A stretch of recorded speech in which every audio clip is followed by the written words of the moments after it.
Emang salahnya apa sih Mas? Pak Kiai sama Bu Nyai salahnya apa? Udah dibilangin kita risih mereka di sini. Risihnya kenapa? Panas di sini mereka tuh. Aduh.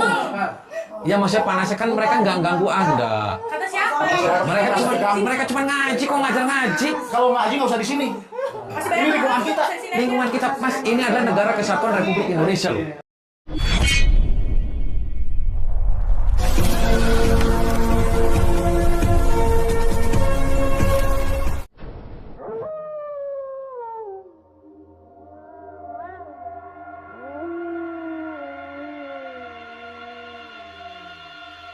Assalamualaikum warahmatullahi wabarakatuh.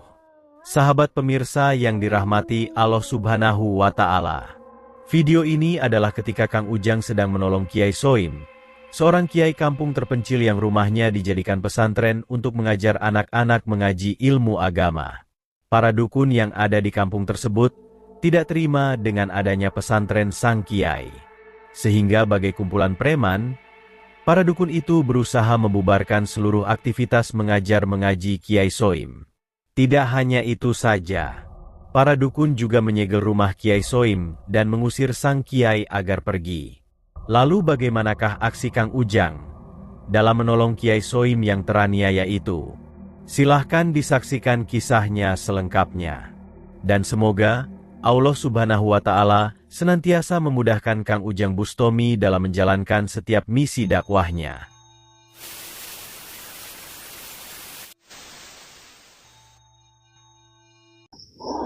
Allahumma sholli ala Muhammad ya Rabbi sholli alaihi wasallim. Allahumma sholli ala Muhammad ya Rabbi sholli alaihi wasallim.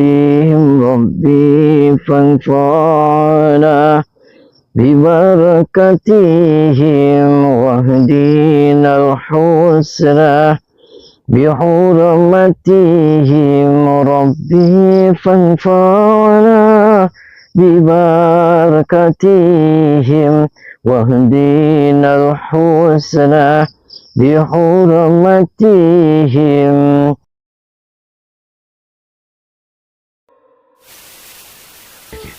Sabar Pak Kiai, Bu Nyai yang sabar, Umi yang sabar. Umi kenapa mereka itu sudah berada di dalam itu semua dikuasai? Mereka mau mengusir saya sama Abi. Oh mau ngusir dari Mau rumah ini? membubarkan pesantren. Lah ini kan rumahnya Umi sama rumahnya Saya Abi. tidak tahu. Terus santai-santai juga kan mereka nggak salah. Tidak salah. Mereka mengaji, diusir, disuruh bubar. Tapi Abi nggak pernah ada masalah dengan mereka-mereka. Tidak. Oh nggak pernah ada masalah dengan mereka-mereka. Atau pernah menyakitin gerombolan-gerombolan mereka Umi? Enggak. Tapi Umi sama Abi kan daerah sini kan orang sininya juga. Iya. Lah, terus kenapa tidak ngomong sama PRT PRW? Saya tidak tahu. Mereka nggak mau bantu karena mereka gerombolan santet gitu, pada takut. Sahabat Kang Ujang Bustomi yang berbahagia. Kisah ini menceritakan tentang Kiai Soim, seorang guru ngaji di sebuah kampung yang terpencil. Karena ingin mengajari anak-anak kampung agar bisa mengaji, Kiai Soim pun menjadikan rumahnya sebagai pesantren tempat belajar agama.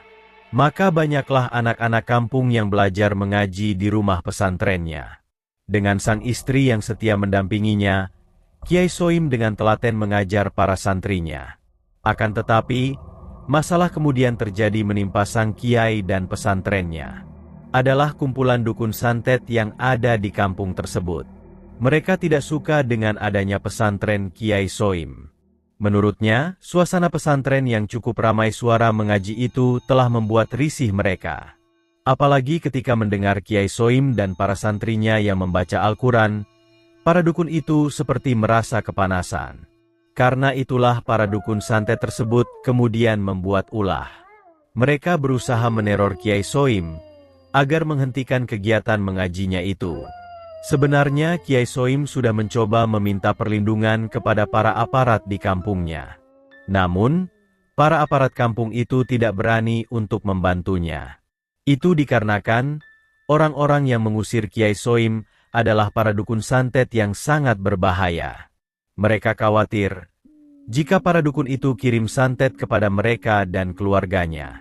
Di saat yang seperti itulah Kiai Soim dan istrinya pun tidak bisa berbuat apa-apa. Mereka hanya bisa bersedih, memohon, dan berserah diri kepada Allah Subhanahu wa Ta'ala. Dan dalam keadaan yang demikian itulah, Allah sepertinya telah menunjukkan belas kasih-Nya. Adalah Kang Ujang Bustomi yang tiba-tiba masuk rumah Kiai Soim melalui jendela kamar rumahnya. Ketika Kang Ujang mendengar kisah Kiai Soim yang terzolimi yang demikian itu, Kang Ujang berusaha untuk segera datang membantu. Berhubung di depan rumah banyak dukun yang berkumpul, dia berusaha menemui Kiai Soim melalui jendela di belakang rumahnya. Kang Ujang pun mengatakan bahwa dia datang adalah untuk membantu Kiai Soim. Maka setelah mendapatkan cerita menyedihkan dari sang Kiai, Kang Ujang pun segera meminta untuk dipertemukan dengan para dukun yang sudah membuat ulah di rumahnya itu. Mohon maaf mas, mohon maaf. Kenapa? Siapa kamu? Saya dengan Doraemon. Saya Doraemon mas. Siapanya kamu? Saya saudaranya Umi, saya saudaranya Abi. Kebetulan Doraemon juga sambil bawa kamera mas. Mohon maaf. Kenapa ini bawa kamera? Kenapa ini? Ya nggak Viralin ya? nggak apa-apa mas. Biar mas dan semuanya jangan anarkis sama Umi dan Abi. Apa-apa ya, viral sekalian. Emang kita Jadi suka ini. kalau tahu juga gimana dulu lagi di sini? Mbak, jangan kasar. Kamu dibilangin, hah? Mas, emang salahnya apa sih mas? Pak Kiai sama Bu Nyai salahnya apa? Udah dibilangin kita risih mereka di sini. Risihnya kenapa? Panas di sini mereka tuh. Aduh. Ya maksudnya panasnya kan mereka nggak ganggu Anda. Kata siapa? Mereka cuma ngaji kok, ngajar ngaji. Kalau ngaji nggak usah di sini. Ini lingkungan kita. Lingkungan kita, Mas, ini adalah negara kesatuan Republik Indonesia loh. Iya. Terus kenapa? Lah kenapa kamu malah anarkis kayak gitu? Atau nggak apa-apa? Kamu jangan mentang-mentang gerombolan dukun terus pada punya ilmu terus semena-mena sama orang yang nggak. Terserah saya. Tinggal masing-masing aja. Tinggal masing-masing aja. Silakan Anda. Ini kiai-kiai kan gitu beres. Kiai kedok doang tuh kayaknya semua kiai asli. Mohon maaf, Mbak. Jangan kasar ngomongnya. Mohon maaf, please. Mohon maaf. Ya. Mohon Pokoknya maaf. mereka harus angkat kaki. Ya, mohon maaf beri waktu. Saya kasih waktu sejam. Mohon maaf. Beres-beres. Ini kan rumahnya Pak Kiai juga. Terus kalau mau diusir di mana? Ditaruhnya, Mas. Terserah mereka. Terus rumahnya siapa ini? Rumahnya Kiai. Biarin aja biarpun rumah dia juga. Terus bakar sekalian ya. Ya jangan anarkis. Terus pengennya gimana? Robohin nih sekalian. Pengennya sekarang gimana, so please? Pengennya gimana? Kasih waktu sejam, suruh pergi sekarang beres-beres. Ya. Terus kalau sudah pergi ini gimana? Ya udah ini mau dirobohin sekalian. dibakar. Oh gitu. Para komplotan dukun itu tampak sangat emosional. Dengan arogannya, mereka memaksa Kiai Soim dan istrinya agar segera pergi meninggalkan rumahnya. Mereka tidak ingin di kampungnya ada orang yang mengaji. Bahkan rumah pesantren Kiai Soim akan dihancurkannya. Dan mengetahui arogansi sang para dukun yang demikian itu, Kang Ujang pun tidak ingin bersabar lagi. Kang Ujang harus memberikan pelajaran kepada mereka. Setelah meminta Kiai Soim dan istrinya agar menepi di kamarnya, Kang Ujang kemudian melancarkan rencananya. Secara diam-diam, Kang Ujang menyerang seorang dukun yang bertelekan di kursi itu dengan ilmu hikmahnya. Sehingga tampak terlihat, sang dukun itu langsung mengeluarkan darah yang mengalir dari mulutnya.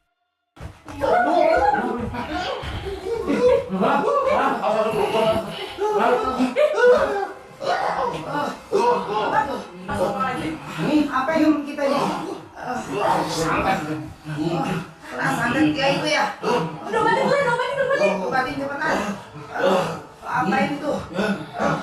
Bikin kepala pusing ini. Ya, pusing banget ini.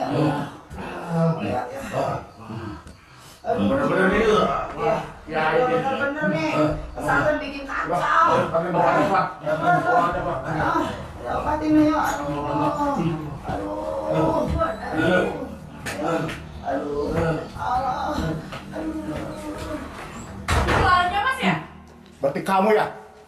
Itulah kamu tadi. Enggak, Mas. Tadi kenapa gebrak-gebrak? Hah? Emang kenapa, Mas? Itu kenapa? Teman saya tadi istilahnya muntah darah. Ya nggak tahu, Mas. Itu tadi. Gebrak gitu, langsung habis gebrak itu langsung keluar darah. Tadi di sini ada semut tuh, semut. Jadi tuh saya gebrak tuh. Gitu ada semut jadi saya Kayaknya masih gebrak. suka nyantet ya kayaknya. Enggak, saya sih nggak bisa nyantet. Mungkin Kiai, Mas. Mungkin Kiai, mungkin.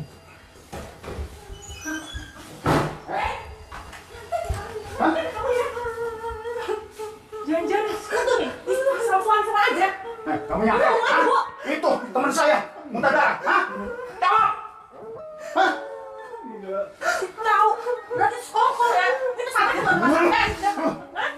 Sang dukun dan pasangannya itu benar-benar sangat keterlaluan. Sebab itulah Kang Ujang sudah tidak tahan lagi. Arogansi itu harus segera dihentikan. Komplotan dukun itu harus diberikan pelajaran. Bagaimana mungkin seorang Kiai Soim yang berbuat mulia malah dicaci dan dihinakan? Dia rela mewakafkan rumahnya untuk mendidik warga ke jalan kebaikan. Mengapa dia malah berusaha diusir pergi dan dihancurkan? Negeri ini harus terbebas dari segala bentuk intimidasi. Tidak boleh ada orang memaksakan kehendak hanya demi kepuasan nafsu pribadi. Apalagi memaksakan kehendak untuk melakukan kemungkaran. Kang Ujang pun memberikan peringatan kepada sang dukun itu. Kang Ujang meminta mereka agar tidak lagi memaksakan kehendak jahatnya. Karena kalau tidak, Kang Ujanglah yang akan menghancurkannya. Kamu muslim kamu. Ya muslim lah. Ini negara kesatuan Republik Indonesia, doclo kamu. Kamu jangan kayak gitu, bos. Terserah kamu aja. Ini lingkungan negara kesatuan Republik Indonesia. Sebelum kamu lahir ini pesantren sudah. Sebelum kamu lahir ini anak-anak ngaji di sini sudah. Apa masalahnya buat kamu? Dengar nggak? Kita risih panas. Risih panas itu Telinga gua. ya berarti kamu setan. Nggak bisa. Paham tidak? Sekarang minta maaf sama Kiai, kamu sudah diberi. Kasar sama Kiai. Saya atas nama keluarganya, Saya atas nama keluarganya, saya atas nama saya santrinya dia saya nggak terima. Kalau anda tidak terima mau apa? Saya Jos jotos kamu. Emang berani? Berani saya? Coba.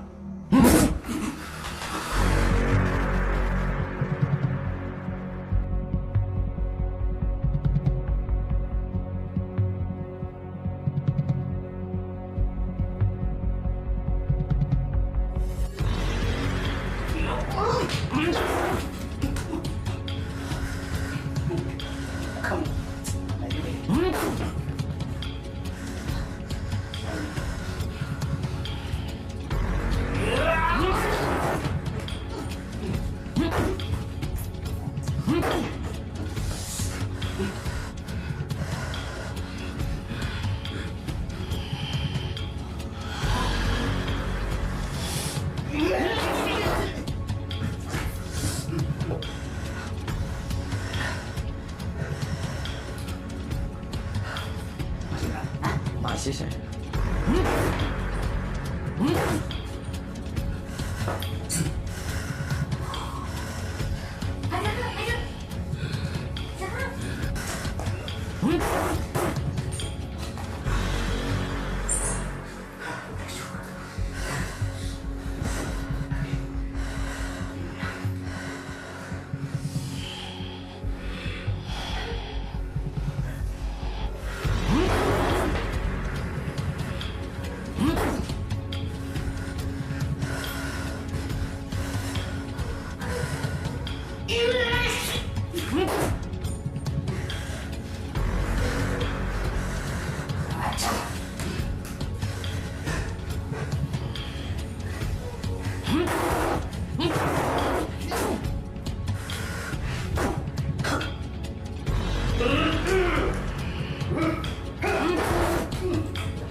Apa kamu? Hah?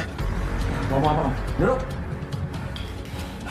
Saya ngomong sekali lagi, Kiai salah apa sama golongan kamu? Pokoknya kamu yang salah. Kiai salah apa di sini sedang kamu diusir? Kamu yang salah. Kan Kiai di sini udah lama tinggal di rumah ini. Ibu Nyai sudah lama tinggal di sini. Dia ngajar santri. Pesantren di belakang kamu blokir. Kamu blokade. Dia suruh berkemas tinggalin rumah ini. Pokoknya tutup pesantren ini. Kenapa harus ditutup, Pak? Jangan banyak tahu kamu. Pokoknya harus tutup. Masalahnya di mana? Kamu Muslim kan? Iya. Kamu Muslim? Iya. Lah kenapa kamu Muslim di pesantren kamu suruh Pesantren nutup? tertutup, harus ditutup. Terkutuknya di mana? Pokoknya harus ditutup. Kamu nggak boleh. Kamu jangan jahat. Kalau ditutup ada masalahnya. Emang kayaknya di sini cabul, kan nggak cabul. Emang kayaknya dukun santet, kan bukan santet. Pokoknya harus tutup sekarang juga. Ya berarti kamu mau mati kamu. Kamu yang harus mati. Kenapa saya mati? Kamu yang bakal mati. Pokoknya kamu yang harus mati.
Para dukun terlaknat itu berusaha melawan Kang Ujang dengan kekuatannya. Akan tetapi, semua perlawanan itu bisa dihancurkan Kang Ujang dengan ilmu hikmahnya. Kang Ujang kemudian menghajar mereka dan memberi pelajaran yang sangat berharga. Dan setelah menghancurkan para dukun itu, Kang Ujang juga mencoba menyadarkan para perempuan komplotan mereka. Awalnya mereka berusaha melawan. Namun setelah Kang Ujang menghancurkan kekuatan iblisnya, mereka pun akhirnya bisa disadarkan. Dukun itu pun akhirnya bersimpuh di hadapan Kiai Soim. Mereka meminta ampunan atas semua kehilafan yang mereka lakukan. Terima kasih telah menyaksikan kisah dakwah inspiratif yang penuh edukasi dan kemuliaan ini. Ambillah sisi positifnya dan buanglah sisi negatifnya. Tentunya kami juga berharap kisah dakwah yang kami sajikan ini bisa memberikan manfaat, juga menjadi petunjuk bagi para pemirsa. Dan semoga Allah Subhanahu wa Ta'ala memberikan banyak karunia-Nya kepada kita semuanya. Wassalamualaikum warahmatullahi wabarakatuh.